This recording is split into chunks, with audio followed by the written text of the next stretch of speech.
What's up, everyone? It is your girl Gel Beauty 87 here, aka Grace, and today we're gonna get into the Dior Backstage Eye Palettes. So I have the shade 08 Khaki Neutrals and 09 Burgundy Neutrals. Now I didn't bring any palettes to compare these two because I don't have a lot of luxury eyeshadow, just because, you know, it's always lightly pigmented, and y'all know I'm not about that life. And we need the full impact like we got going on now. Shout out to Pat McGrath, because this is the Bronze Blitz palette. I just did a cute little smoky, halo eye moment.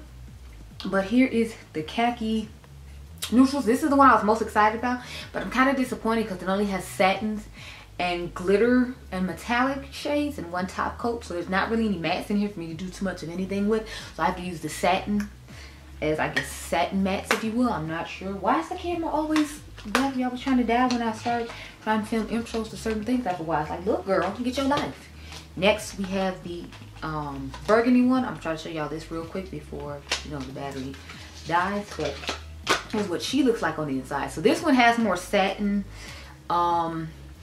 sorry, this one has more mattes. There's mattes, satins, and then a top coat. So I'm more excited that there are actually mattes in here. So I kind of want to do a combined look with both of them and then do a look with each one. So I think I'll do a look with one on each eye, and then we will do a actual look combining both the palettes, because since they're giving holiday vibes with both colors, we can use both colors, and then I can have mattes and shimmers in my look. So let me zoom you on here real close and cute like. By the way, they retail for $49 a piece. I'm gonna go off camera, get my life in order. I got a whole bunch of holiday stuff on my face from the haul that y'all saw a couple of days ago, and I'll be right back. Okay girl? Okay y'all, so I just combined both the palettes together to save us some time, girl. So I have the khaki mainly on the lid. I used a couple of crease shades. They were actual mattes as opposed to satin mattes, because I found out that the ones that say satin are just satin mattes, which I was happy about, because I was hoping they literally really just didn't have a whole bunch of satin and shimmery shades and didn't have any mattes to do anything with. So I was happy about that. The crazy thing is, y'all, I have filmed like 4 or 5 videos today, and I still have like 2 or 3 videos I need to film that I have not yet. I need to find my Hocus Pocus highlighter from those people, ColourPop, to compare to the Teresa's Dale one, so I can finish and film that video. But I'm not gonna do that today because I had to do the Charlotte Tilbury one. FYI, that's what's on my face, the Charlotte Tilbury face palette. I'm going to put the Dior highlighter though on top, because I want to wear the gold highlighter from their collection, so I'm going to put that on top of the super glow highlighter I used from Charlotte, just because I feel like it'll work a little better with my skin tone too. I feel like it's giving a little bit of edge, so we're going to use this toward the end, but for right now I'm going to just stick to, you know, trying to get the eye done. So I started off with the dark brown shade right here in my crease. I used this shade in my crease as well, and this is what you see on my lower lash line. So we're only going to use these 3 shades here from the Burgundy palette. Y'all know I was mainly excited about the green palette, so I'm not even going to pretend like I wasn't. That's why I mainly use shades out of that one. So I'm starting with the darkest brown in this Dior one. Get up here and get the blending. I will say I wish this was a little bit lighter, so my only gripe with this one is it's really darker. But I understand I needed a dark shade for each palette for people like me who do like darker outer V shades. So I understand why it's here, but I like the in-between one that didn't have a lot of red undertone in it, because I feel like this is the only one that's more neutrally and not red leaning in undertone that they put in here, and it's like too dark for me to use as a traditional crease shade. I'm fine with this being a smoky look today, which is why it's okay with me, but it's just a little deeper than I would like as a transition shade or crease shade. Some of my skin tone, that's all. So next I'm going to take that other shade I showed you. That's next to the bright red, this one right here. I'm going to take that now and put that in the crease. Then I'm going to start going into the khaki palette for the rest of the look till we get to the inner corner and lower lash line, because that's when we're going to go back to the Burgundy palette. So next we're going to take this shade. And you see what I'm saying? Like, this one is lighter, but it's definitely got that orangey reddish fire to it, which I would prefer it not to have, because I wanted a more, you know, I guess neutralish skin tone, goldenish undertone matte. And these are only 2 mattes in this palette. The rest of them are satin mattes, not traditional mattes. But I'm fine with satin mattes as long as it actually is a matte and not a whole bunch of shimmer shades. So It's okay with me. So we got that shade on. Now we're gonna get into the khaki palette. So in the khaki palette, I used these two shades right here and this gold. So I'm gonna start off with the dark forest green, because of course y'all know that's the one I put on the outer V.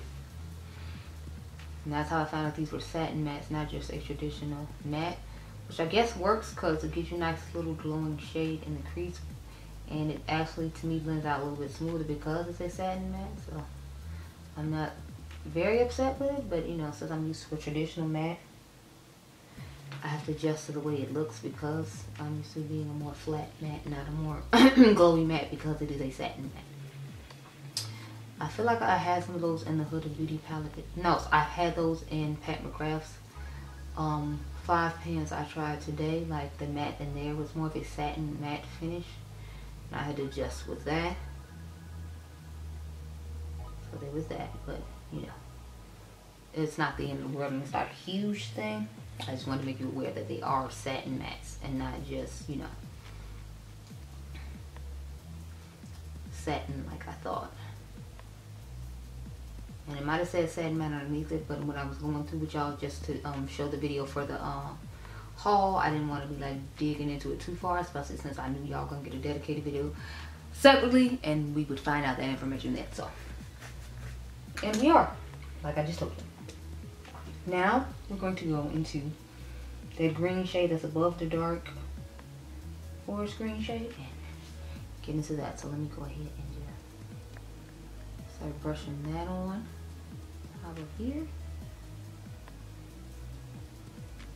You can see the gold from the other side of the brush. Like I said, that's why I hate using the same brush sometimes, but at the same time it's like, you know, who trying to wash a million brushes? And since I had so many eye looks to do today, I had 3.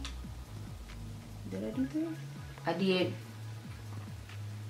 the face palette from Patrick Ta. I did the what's that palette? I did the Barbie one the day before. I did the what did I do today?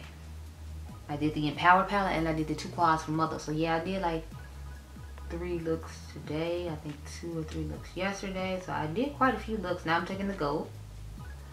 So I have done quite a few looks in the last couple of days, and I've still got 2 palettes left to do looks on. And then I got to do Battle of Loves for certain palettes if you all are interested in it. I asked you in other videos, and those videos should be going up this week. So hopefully I can get these other 2 things done next weekend, and then we don't have to worry about it. I'm going to go back into the green just to get a little more of that.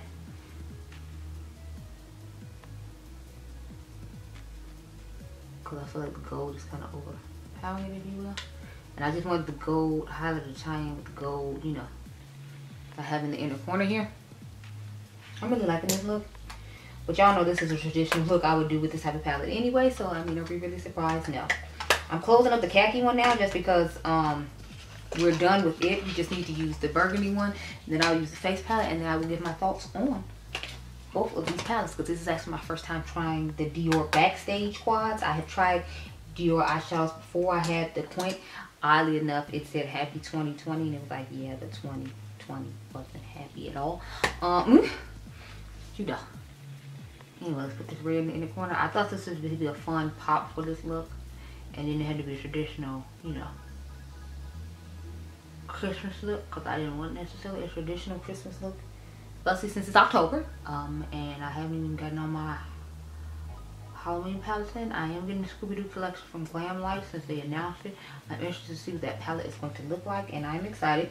I'm hoping some other brands come out with Halloween palettes. I don't know if the Terra Moon's palette is supposed to be a Halloween palette or not, but I'm definitely getting it. That's what I was supposed to grab. I knew I was supposed to grab something else. I was supposed to grab the Terra Moon's new palette. That's okay. I can put it in my basket another time. Have you all been noticing how everybody want to release their holiday collections in October? I think they ordered the stuff way too soon because they wanted to make sure it got here in a timely fashion. And then after they ordered it, it came earlier than they expected it to, since they've gotten the shipping back on track now. That's why everybody's having to release it now. Aside from the fact brands might not be doing that well because, you know, like since gas is $5, I don't know, you're going to prioritize what you need to prioritize in order to, you know, buy what you need to buy. So I think that's another reason brands are doing it. Now the brands just releasing random things like Mother is. I feel like that's done intentionally too, because think about it, like people usually just buy the whole bundle and get the deal, but if she releases it piece by piece as opposed to all together, you're not going to get the deal, because if you're an Instagrammer or a YouTuber or like a TikToker or a content creator like myself, you have to get it when it first comes out to let your fan base know. So the only people that will get the deal is the fan base, but she knows she has those guaranteed people that are fans that are going to have to buy it at regular price when it first comes out in order to do the review. So I feel like it's being trickled out on purpose, so that way she doesn't have to worry about you getting a deal on top of the deal, because it's like you get the bundle and then you get the extra 10% off too. So it's like you get the sale price of the bundle and then you get an extra 10% off, because you know she gives the 10% off code for the people who sign up for the email. So I feel like it's a strategic thing that's being done on purpose, and that's why it's being set out individually. And certain things to be in certain places on purpose, because you know the face palette that's for the majority, you notice that one was only exclusive to Sephora, so they had to pay regular price. They couldn't get a discount on that one because, you know, it's at Sephora. Unless you had the friends and family coupon and bought it, that's the only way you was getting the deal on it. So I'm peeping what's going on, and I'm like, Now it could just be shipping issues like I said, but I don't know, in my spirit it's like they trying to make more money off, and the fact that the stuff got shipped sooner was expected to, because they weren't sure how shipping was going to be this year as opposed to the way it was last year, is why I feel like I'm seeing what I'm seeing. Now I could be wrong, but you know, my women's intuition is like, nah sis, that's what it is. So we're just putting on the gold highlighter on top of the Charlotte Tilbury one, because I want this one to be permanent and shining through for the Dior video. I already did the pictures for the Charlotte Tilbury face palette that you'll see tomorrow, so I think I gotta go ahead and put this cute little gold situation on. And of course, it's giving the glow. I love Dior highlighters. They have some of my favorite highlighter formula. If you're curious what my favorite highlighter formulas is for high-end stuff, it is Dior. Like, Dior is always giving, and I'm always like, thank you, I will keep on taking, just like that Fergie song. Where's my box for this? Oh, it's behind me, of course. Everything's always behind me. So let me back you on up now that I've tried Dior Backstage eyeshadow formula for the first time, and we'll see how I feel about it. So here are my thoughts. I was actually really impressed with them. I don't know what I thought, because it's like I love all Dior makeup for the most part. When I try it, I always like it. So I don't know why I thought I wasn't going to particularly like this. But girl, yes, I'm here for it. I'm available. I like it. I want it. Now it makes me want to get more of them, because I saw the coral one. I really like that one. And then they have a rosewood one that's kind of supposed to be more like a mauve, deeper purplish type palette, and y'all know I'm all about that. So now during the Sephora sale, I gotta grab those two, because like these right here, they were actually really, really good. The Quints, I only have an all shimmer one, so I can't really talk about those too much. What I tried in it was okay. It wasn't exceptional, but I'm really impressed with the formula of these. I like their satin matte formula a lot. I like the regular matte formula, and the shimmers are okay. They're not giving a whole lot, but I didn't try like the topper shades that are in here, the top coats and the glitter shades. I really wasn't feeling those. I don't really like top coat shades that much, or glitter shades, so I probably won't try those. I might swatch them out for you all or something like that when I do my ranking all my holiday palettes, because of course I'm going to try to do that video this year, because there's so many holiday palettes to rank. But I'm really impressed with these quads, and if you want to try them, I would definitely recommend you try them out, especially during the Sephora sale, because it's coming up soon, girl, in about 2-3 weeks. Just drop it in your cart and wait for the sale. You can get a nice little Dior palette for what, like maybe 40 bucks or something, which I think would be a pretty good deal. But those are my thoughts on the palettes. You can comment down below and let me know what you think of this look and what you thought of the eye look, because I'm really feeling it. I feel like it's something I've done in the past before, so I mean, if you don't like it, I understand. But I hope you all enjoyed this video. Remember, you all are diamonds. I'll catch you guys in the next one. Be blessed, girl. Bye.